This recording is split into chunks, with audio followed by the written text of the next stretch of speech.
Hey sports fans, welcome to the Cavalier Sports Report. I'm your host, Shawn Simpson. Joining me today is Cavalier softball coach, Aubree Brattin. Coach, great to have you here. Welcome. Thank you. Thanks for having me. So Coach, coming off a fantastic campaign last season where you guys went to nationals, won the district. So just tell us a little bit about how you got to nationals and how the season was. Yes, it was a very exciting season.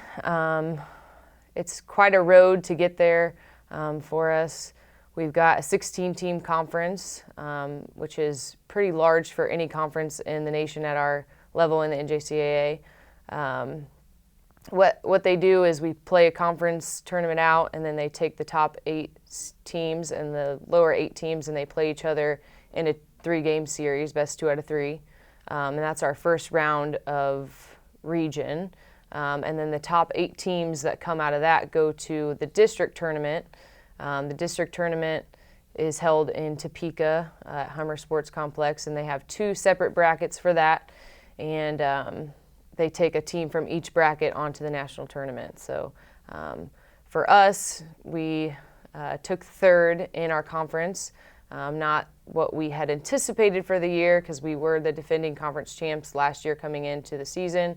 But what we learned the year before that was that it didn't really matter if we won the conference tournament. It was how we played in that district tournament, whether we were going to make it on to that national tournament or not. So we kind of made some adjustments in the way that we coached and approached the year a little bit, and tried to peak our girls at the end of the season a little bit more, so that we could get over that hump and get to the national tournament. And, that's exactly what we did. We played and won our 2 best 2 out of 3 that took us to Topeka. And we got a pretty interesting seeding on our side of the bracket. We were matched up in our 4 teams. We had 3 of what traditionally are 3 of the best teams in the conference on our side of the bracket. So we were loaded with Cali County, us, and Highland, which Highland won the conference last year. So it was a tough road from the get-go starting for us in postseason. Odds definitely stacked against us, but we went undefeated in that tournament and beat Highland, beat Spread Cali the very first game of that tournament, and obviously came out on top and made it to Mississippi. So it was a very exciting road, and we're already excited to get back there this year. So yeah, so you put it together to peak at the right time, right, and take the district. We did. Well, speaking of getting to Mississippi and having a tough road, you got there as an 11 of 16 seed. Mm-hmm. That's always going to be a tough road. So tell us about playing at that level of competition down there in Clinton. Well, I mean, I've always said that the Jayhawk Conference is one of the toughest conferences in the nation.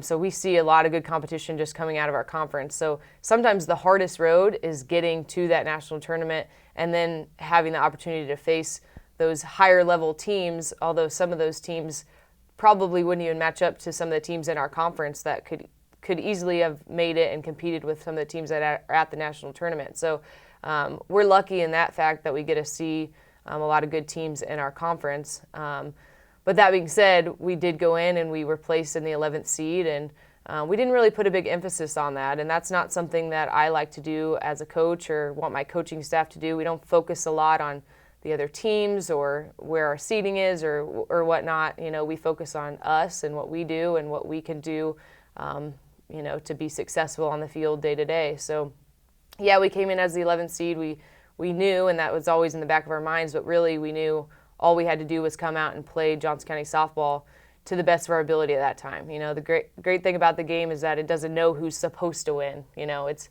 who comes out and plays the best softball that day. And, I remember that game 1 against the 6th seed was that first game, and man, it kind of seems like a daze, to be honest, because that heat was so brutal in Mississippi.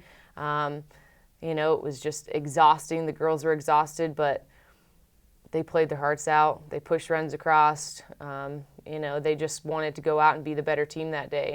And that's what they did. And it was an upset, but really it wasn't an upset to us. We expected to go and win and play good. And I know that if we played at our level, we could compete with anybody. So, it felt good to come in and be an underdog and not only beat that 6th seed, but then beat the 7th seed and then beat the 3rd seed and, continue and kind of prove to everyone what we already knew we were capable of doing. So, yeah.